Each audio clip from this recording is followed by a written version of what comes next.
Hey folks, welcome back to Highway Blossoms. We just done snuck up in this tour group. When she catches me staring, she blinks and then smiles. I smile back, though I must look like an idiot just watching her instead of the lecture. It's gay. After a minute, the guide's speech concludes and we start to walk down the trail. Much to my dismay, before I can say anything to Marina, the woman in front of us turns around. Isn't that just crazy? Huh? It takes a second for me to understand that she's talking to me. She fits just about every stereotype of redneck, from the huge hat on her head to the baby strapped to her chest. She'd probably be attractive if not for the layers of sunscreen coating her face.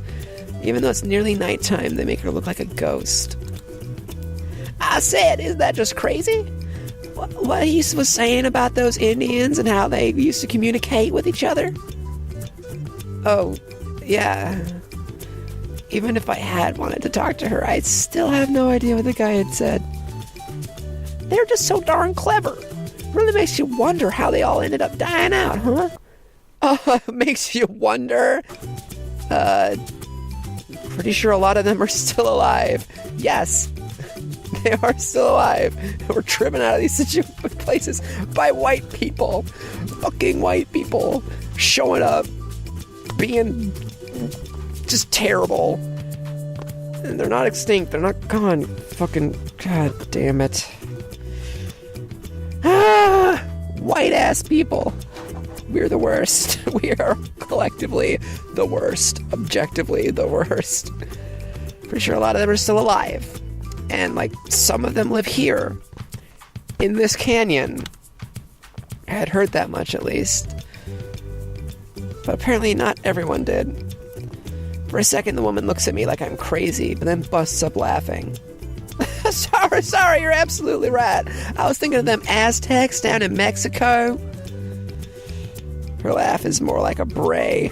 She sounds like a farm animal. In my head, I keep hoping she'll turn back around and leave us alone. We're not so lucky. She keeps on chatting us up as we follow the trail. I'm self-conscious about how noisy she's being compared to the low noise level of the Morty. Oh, the level of hot snack I'm having tonight is really bad. Oof. Say, is that where the name Texas comes from? From Aztec? Before I can answer, she started shouting at someone else. Howard! Hey, Howard! Come over here! By now, nearly everyone is looking at us. Ma'am, I can't remember the tour guide. Ma'am, can you please keep your voice down? Oh, sorry! She apologizes loudly. So much for staying inconspicuous. Howard makes his way over. He looks rather defeated, face drooping and shoulders sagging. I figure he's the woman's husband. What's wrong with his face? He looks like an alien in a human costume. Yes, dear. I was just talking to this girl here about history, and I was wondering, where does the name Texas have anything to do with the Aztecs, since the words sound kind of similar? I don't think so. Huh, go figure. She cackles again beside her Howard sighs. For his sake, I hope her family is loaded or something. Every time she laughs, the baby on her chest bounces, but the lucky kid sleeps right through it all. Maybe he's used to this. Anyway, I must have left my manners back in Wisconsin. My name's Linda, and this is in Wisconsin, and I'm giving her this accent. Oops. Southern Wisconsin. My name's Linda, and this is my husband, Howard. And this little champ here, she thrusts herself and the baby towards me. Baby! Is Dino! Ain't that just the cutest name? I just grunt in response. I'm trying to see around her, up to where the guide is alternating between shooting Linda death glares and trying to narrate the walk. If he said anything useful about the canyon in the past couple of minutes, I have missed it entirely. Glancing over at Marina, who's pulled away a couple of feet, it looks like she's enjoying my torture in struggling silence. Tears have formed at the corner of her eyes, glittering in the dying light. They're the good kind of tears, the kind from laughing too much. Her hand is smooshed over her mouth, and she's shaking with the effort of staying silent. There's no way I can let her get away with that, especially since I need to get closer to the front for now. I grab her arm and tuck her over into Linda's line of sight. I'm Jane. The enthusiasm in my voice is so forced. That's adorable to cross out. And this is my friend Lacey. I use fake names just to be safe. Marina simply shakes Linda's hand, which has grabbed hers. The mirth has vanished from Marina's face. Good. Nice to meet you. Linda pumps her arm like a guillotine, grinning broadly and still yet managing to walk. It's so good to see young people taking an interest in nature and history and all that. Are y'all from around here? We're originally from Tennessee. Hey, from Tennessee. That makes Tennessee, see? But moved to Wisconsin and appropriate now. Not quite necessary. But anyway. Oh, God, my head is itchy. All right. Having been properly introduced, I leave Marina to suffer through the family history. I shift away and walk ahead, passing most of the tour group so I can better hear the guide. For a while, he talks about the wildlife and the history of the park. After a couple of minutes, though, the lessons become more relevant. We'll be coming up on Mummy Cave ruins here in just a little bit. That's one of the better-known sites in the canyon. Several hundred years ago, it was a bustling pueblo and village.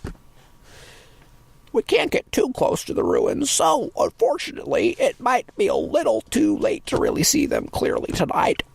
While the Mummy Cave itself has never been open to the public. That's all I needed to know. So I start to slip back toward Marina, who's still a conversational hostage. Linda notices me approaching. Oh, Jane, there you are. I was just telling Lacey about one of the cows I helped birth when I was younger. I'm not sure how the conversation went from introductions to cow birth in such a short span of time, but I'm not curious enough to ask. When I rejoin Marina, she mouths two words. Save me. I don't know how to get out of this one. Annoyances aside, it'll be impossible to slip away with Linda's attention on us. But it seems we're in luck. As we go around another bend in the road, something more interesting than Marina and me comes into view. Oh, Howard, look! This is it! Those mummy ruins I was telling you about. Linda elbows forward, moving ahead of us. You girls make sure you get a good spot. You're going to want to see this, even if it is dark out. She forges ahead, her husband trailing dutifully. As she passes, I think I hear him say sorry, though I am not certain. Once they're out of earshot, Marina makes a sound like a train letting out steam.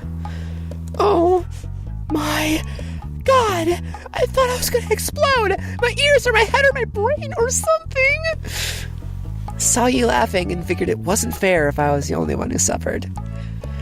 I'd take it all back if I could. Seriously, though, first she was talking about herself, then her kid, then about her childhood, and then she started talking about growing up on a farm. Somehow she ended up going on about cows having babies and how messy and all this. I don't even know. What, you're not interested in all that stuff?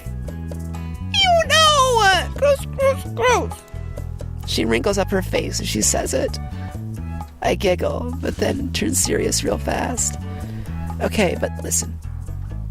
Because it's dark, the group probably isn't going to stop to look at the Mummy Cave ruins for very long, so we'll have to wait until we can sneak away again.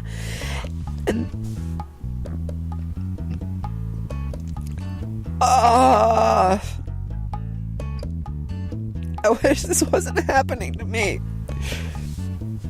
And then go over there ourselves. How far away are they?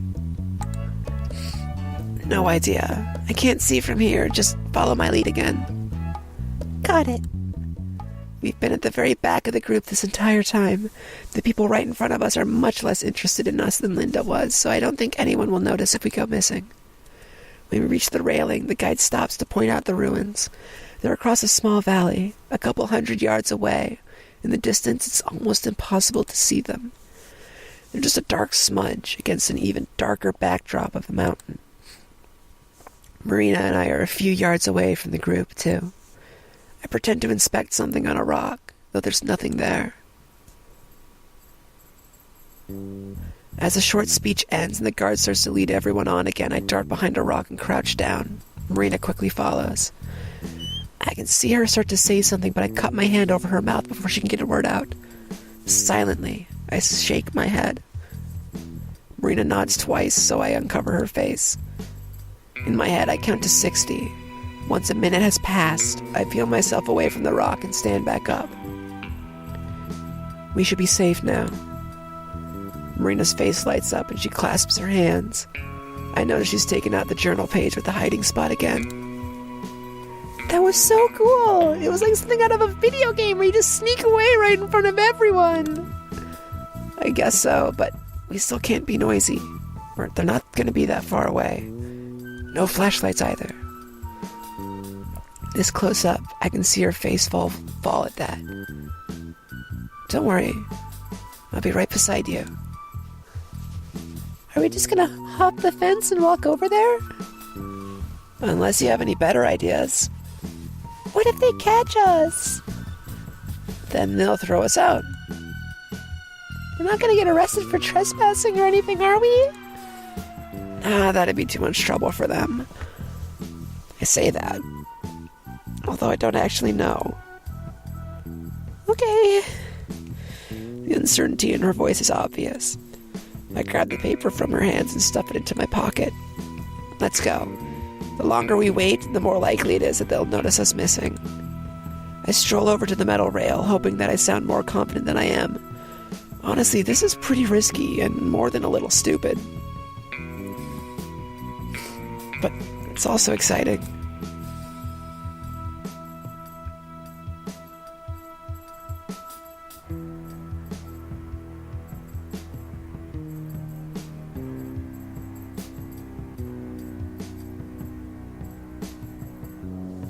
Sorry. Whoa, I just zoned the fuck out there for a second. I am tired. Holy shit. Did that just die?